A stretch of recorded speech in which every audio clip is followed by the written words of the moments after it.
This is Crime Stop. How may I help? I know them bury some illegal gun, but I don't want them to say I'm me talk. Don't worry, sir. Crime Stop is privately funded and run by the PSOJ. Everything reported here is anonymous. It's just like you're invisible. What about the reward? We provide cash rewards for information that leads to an arrest or recovery. We'll stash the cash wherever you like, so nobody will ever find out. All right, me tell you. Be an invisible hero. Make the call. Crime Stop 311. Solving crime pays. Wherever in the world we are, Jamaica is with us. In our hearts, in the way we talk, in the way we walk. In the cleanup. Access Jamaican news anytime, anywhere, on your smartphone, tablet or computer. Stay on top of what I want by reading today. Stay informed with your #1 Jamaican news source, The Cleanup. Become a digital subscriber today at www.jamaica-cleanup.com. Anytime, anywhere. Action. Free up your life, free up your life. Get flow alive. Rhythm don't stop, we a vibe it up. Music nice for me, I fi turn it up. Get these a data free. These a data free. But boy, that's not all. $2.99 per minute for your call. In a house, in a car, anywhere you're there at all. Free up your life, free up your life. Get flow alive. Free up your life, free up your life. Get flow alive.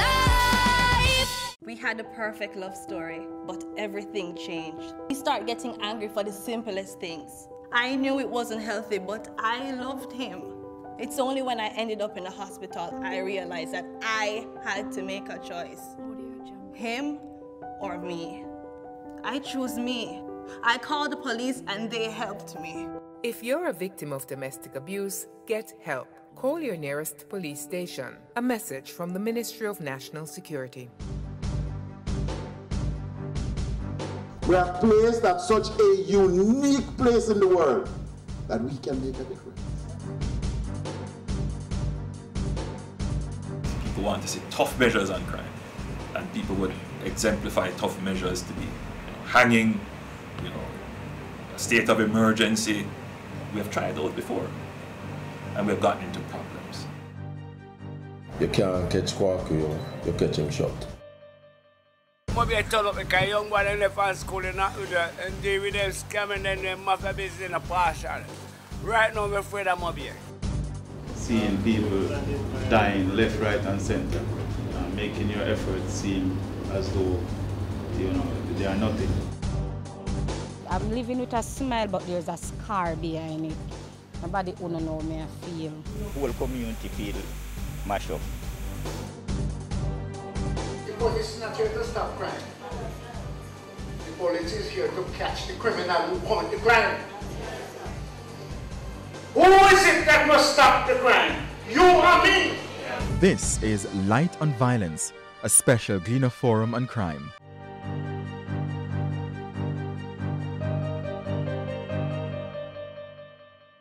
Thanks so much for staying with us. This is Light on Violence, a special Gleaner Forum on crime. We're coming to you from Lucy in the parish of Hanover. You can join in the discussion on Facebook, Twitter, and Instagram using the hashtag Light on Violence. We have with us this evening Superintendent Kirk Ricketts of the Police Area 1. Deputy Superintendent of Police Sharon Beeput is the Divisional Commander for Hanover. And now we're joined by renowned Hanover businesswoman Neris Hawthorne. We still have with us Sergeant Kevin Watson, a member of the Police Area 1 Joint Task Force, and you would know him as the man who has been helping to root out lottery scamming in Western Jamaica. In a moment, we'll turn the focus on sports and crime in Western Jamaica. But first, let's hear from businesswoman Neris Hawthorne. Miss Hawthorne, how is crime impacting business here in Hanover? Greatly, I would say, because you can imagine some persons were able to keep their businesses open late night. Now they have to close early. Nobody is coming out. There's so much fear. Therefore, business is very, very slow, especially in the deep rural areas. Everyone is going to bed early. Nobody wants to be on the street because it's not safe. So the business people are really feeling it here in Hanover. Do you think the police are doing enough? Well, the police are doing what they can, but it is very difficult for them. Why do you say so? As I heard spoken before, people are not talking. The police would like to hear from persons, and they are scared to talk to the police because they are not sure what the effect will be. Have you had businesses closing as a result of the crime happening here, or is it just a situation I where cannot say that I know of any that's done that, but I wouldn't be surprised at all if I had a business out there that I had to conduct in the night. I probably would close and go home. So I'm not sure about that. Now, businesses also do engage in some community work, and there are social clubs, etc. How is the crime situation here impacting social clubs and your other work that the businesses would do here? Well, to be honest, I am not involved so much with that, so I would not be able to speak adequately on that. So then back to you then, Superintendent Ricketts. One of the cries of the police is always that business people themselves are not helping in the crime fight because some of them are paying extortionists, and so few of them have closed circuit television systems to assist you in identifying people who may be perpetrating these crimes. What do you find? Let's take it first in respect of extortion here. Well, I mean, extortion on the western side of the country is not as high or not as a serious issue as in the corporate areas, but we do believe that there are instances where gang members will attempt to extort business owners. From my perspective, at the area level, we do have a pretty decent relationship with the business owners. The divisional commanders, they do have this kind of relationship. Only on Tuesday we're having a meeting, and Commander Hanover was speaking about the excellent relationship she was having with the business operators. But of course, wherever there is always ways we can improve. What you indicated that CCTV is an issue. When, for instance, this would greatly aid the investigators if we were to, if a report was made about extortion, that a CCTV would have been within the business establishment. Again, we can understand the kind of fear that these business operators will have, but on the face of it, I'm not seeing where extortion is a major issue on this side of the island. In respect of the CCTV issue, across the Area 1 police, are you getting support from businesses where this is concerned? You're finding that they are installing their systems and are making footage available to you when there are calls for them? Yeah. I'll just take that one for it. Okay. Since I've been in St. James before. Yes. Yes. The business persons with the CCTV do assist, because on several occasions I've gotten some footage from them, and as long as you go to them and ask them, they will support you. Are you not finding, though, that the criminals are becoming even more brazen? Because I'm sure so many of them would be aware that there are cameras outside these businesses, and still they're committing some of these crimes broad daylight. Well, that is true. They are brazen because the cameras are there, and some of these cameras are not working. Some of them not working, the camera is there, not working at all. And at all times, especially along the strip in Montego Bay, I think you have two incidents happen at the old hospital, and there were cameras there, but it was not working. So what was done is that persons with their private cameras would have assisted to give the police the footage. So the big problem you're having is that many of the cameras installed, the CCTV, are not working. Some. In some areas within Montego Bay. I think Sergeant Watson wants to say something here, and then I'll go right back to you. Well, no, I just wanted to add that the criminals do have their own intelligence network. And normally they will scope out the place, and they will know what CCTV cameras are working and which ones are not. So we need to be aware of these things too. I believe that CCTV cameras serve also as a deterrent.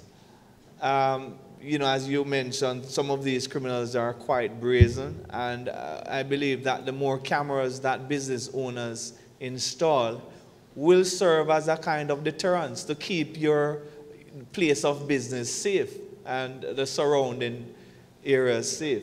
Yeah, we want to turn the issue now to turn the focus now to the issue of crime and how it's hampering sports and education. We do have in the audience a couple of students from the Rosse's High School. We're going to ask one just to take the microphone just about now.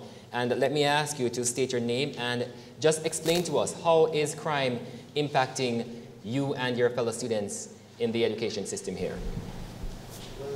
Good evening, everyone. My name is Brian Campbell. I am the student council president of Rosse's High School. Crime in Lucy is really a major problem, and as student council president and a member of the school board, it has come to the attention of the school board that there are even young traces even within the schools. And these students who are allegedly gang members, they display characteristics that we would consider them gang members in terms of how they socialize. They isolate themselves, basically, and the type of language they use to other students, and even in some cases to teachers, to those who are authority figures in the school. So, and students are afraid. Some teachers they are more careful in how they deal with students, knowing that they really don't know who they are talking to. They don't know who is their father, who is their associate, because some of these students, to my knowledge, there's not much of a really strong figure in their household, and these are the students that really go out and associate themselves with these gangs. And it is even more serious because these gangs, the names of the gangs in Rosse's High School are even some of the names of the gangs that are out there from months ago. So I say that it is impacting the education system greatly. All right, before we close off from you, how is it impacting school sports? Are you seeing where it may be impacting school sports at Rosse's or any other school across the parish? School sports, to be honest, I don't really believe that it impacts school sports.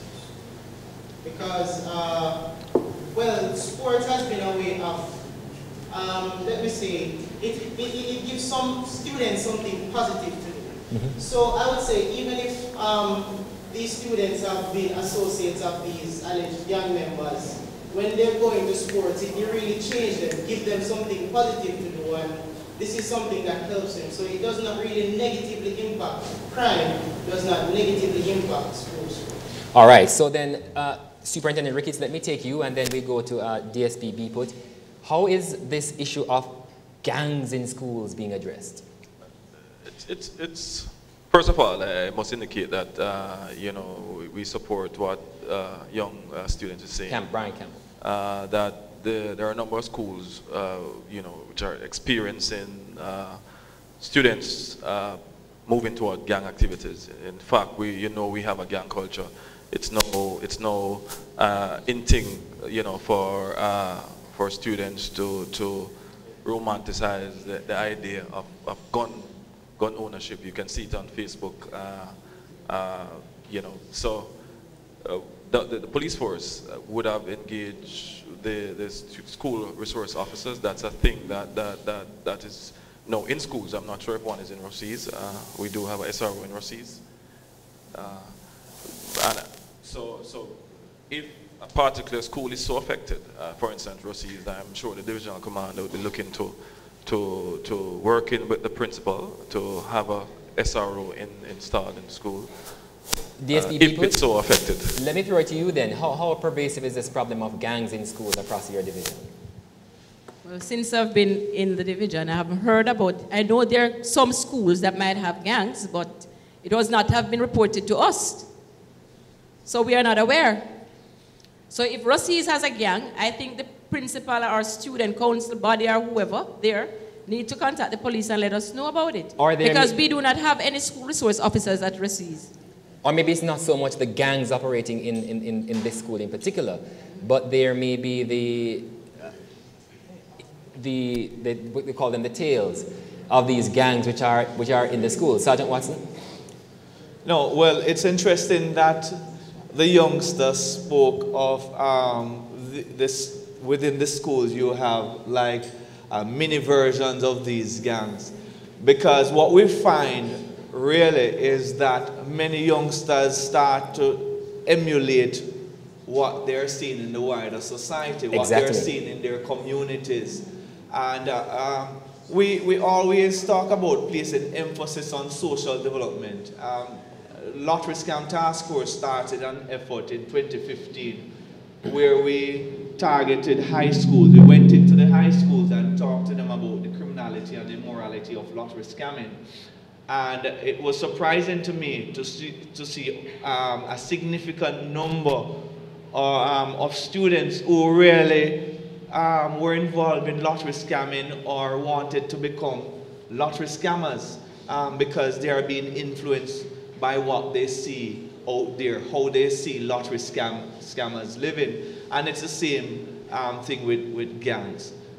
This also affects their education, because I've seen situations where students drop out of high school because they are now making a lot of money, they're living their dream, and all they, you know, they did that through lottery scamming, and so they don't see the need to get an education. Let me quickly run then to Ms. Hawthorne and ask her, have the business community really been trying to help as role models, or to become, well, to inspire the students to become better persons and to avoid getting involved in gangs, that sort of thing, some mentorship program, etc.?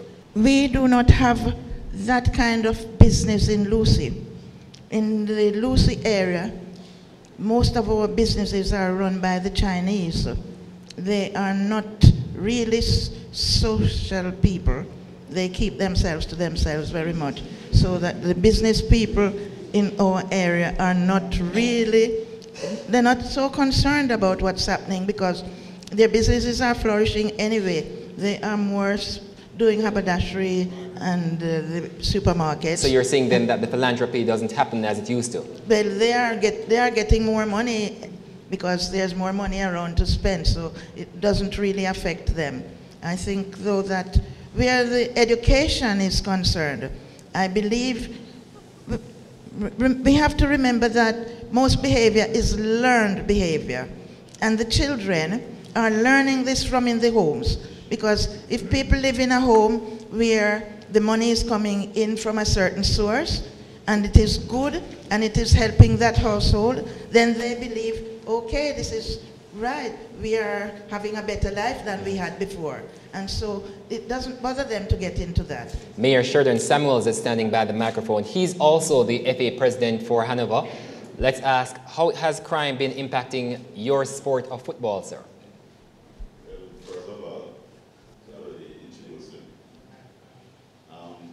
Presently, I'm in a deep state of mourning.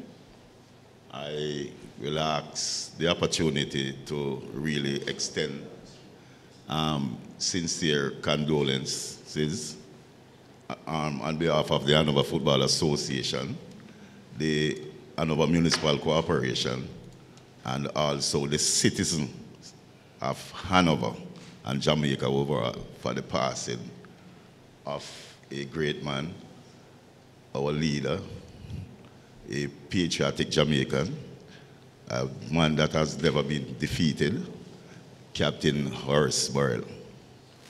It is really sad, and I'm really touched, you know, for his loss. But to speak on the sport itself, in terms of the sports and violence, football, because football is really what we represent here, it was very difficult, not because the violence or gangs are directly involved in our sports. I can't speak that way. What I can definitely speak about is the fact that the spur of violence that was happening within the parish, like the beginning of the year, like in the middle of the year, it was difficult for us to start our major league down here. But after we have met with clubs, we outline the the problems that we were facing, and with the intervention and with the involvement of the JCF, the police force, and I must use this opportunity again to thank the SP Beeput. We weren't getting that level of support before she came. But help us to understand, though, Mayor Samuels, exactly where was the problem? The problem really was with the gun-related activities, the murders that was happening within the parish.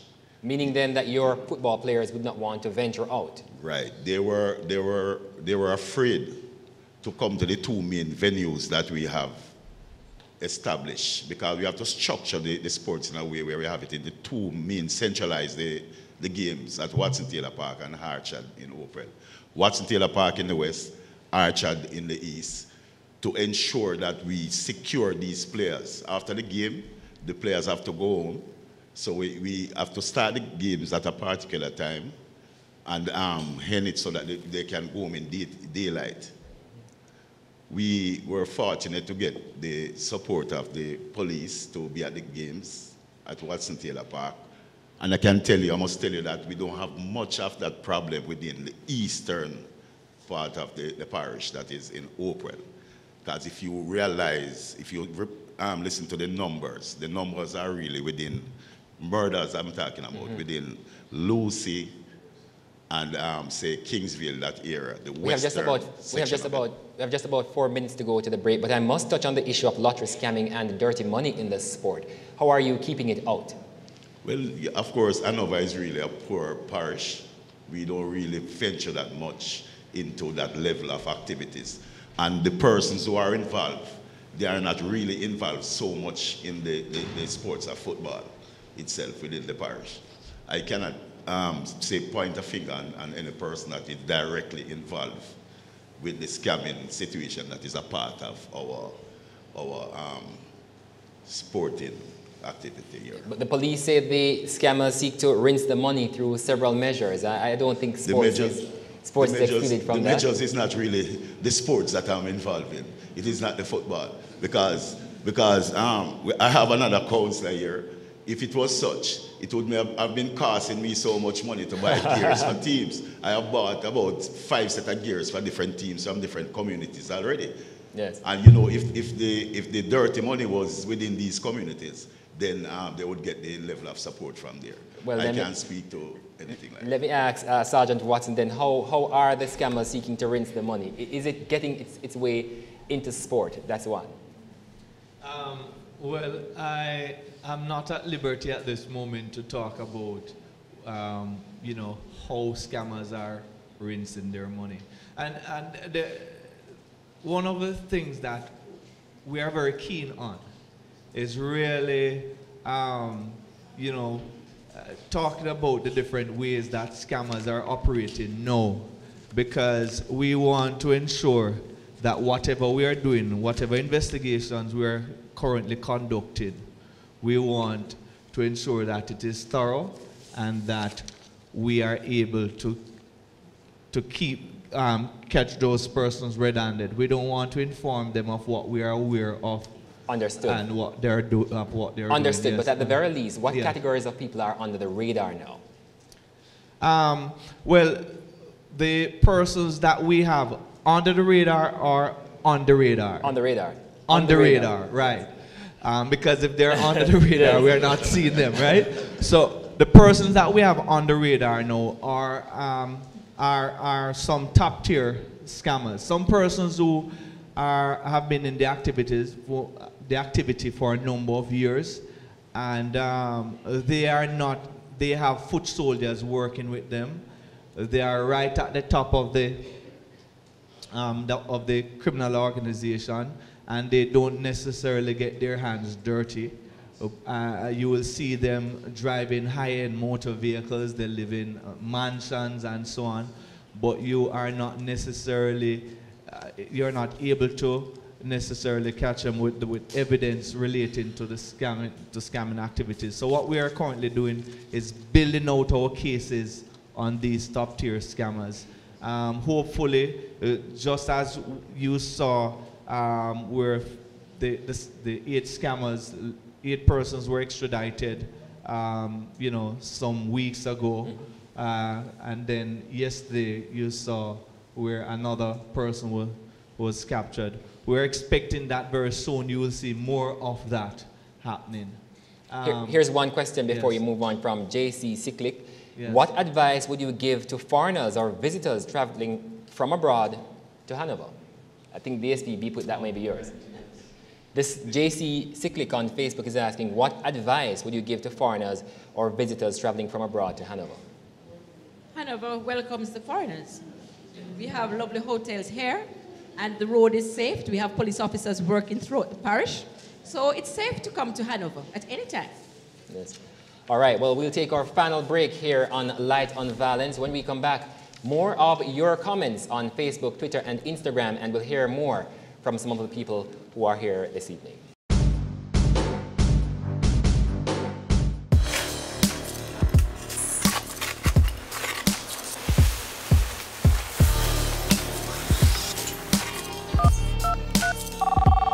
This is Crime Stop. How may I help? I know them bury some illegal gun, but I don't want them to say I'm me talk. Don't worry, sir.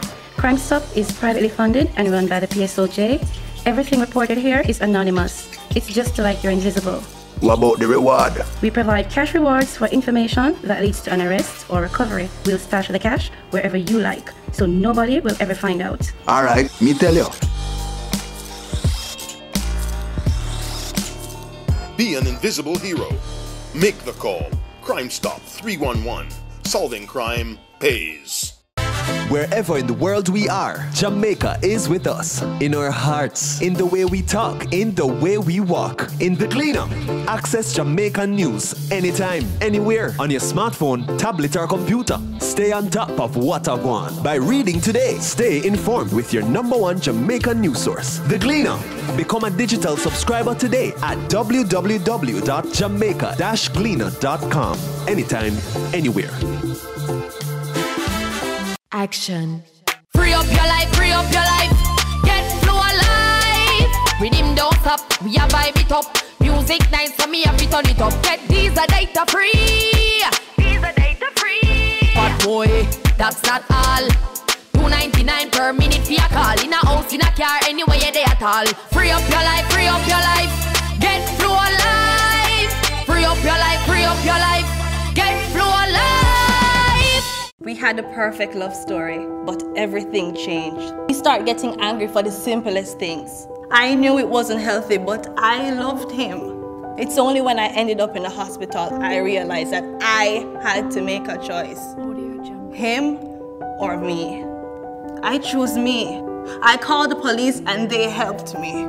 If you're a victim of domestic abuse, get help. Call your nearest police station. A message from the Ministry of National Security. It all starts with a choice, a reaction. Maybe it was something small that blew up. But don't you see? There's power in you. Power to control the things you do. You have the power to create a better tomorrow. But it starts with the choices you make today. What will you choose? Walk away. It's not worth it. Make the right choices today. Let's create a safer Jamaica. A message from the Ministry of National Security. I swore I'd never hit a woman. That's my father's thing, and I wasn't going to be anything like him. But then I'd get so angry. I never ever meant to hurt her. I never knew how to stand up for myself or deal with his anger, so we got trapped in the cycle. So I spoke with a counselor, and he stepped in, and he helped us both to work on our personal issues. And now, we're working to repair our relationship. If you're a victim of domestic abuse, get help. A message from the Ministry of National Security. Action. Free up your life, free up your life. Get flow alive. Your links one shot, get free talk data on your WhatsApp. Vibes up me one shot. Free up your life. Get flow alive from your app that lock. No need for hotspot, boy. That's not all. $2.99 per minute for your call. In a house, in a car, anywhere you're there at all. Free up your life, free up your life. Get flow alive. Free up your life, free up your life. Get flow alive. I had no clue I was being abusive. that the things I would say hurt him so much. I wasn't hitting him or anything, but my words were just as hurtful. It got to a point where I couldn't take it anymore. I was fed up and I came this close to lashing out at her. I decided then it had to stop. We've been seeing a professional counselor for almost 6 months now, and our relationship has been much better. If you're a victim of domestic abuse, you too can get help. A message from the Ministry of National Security.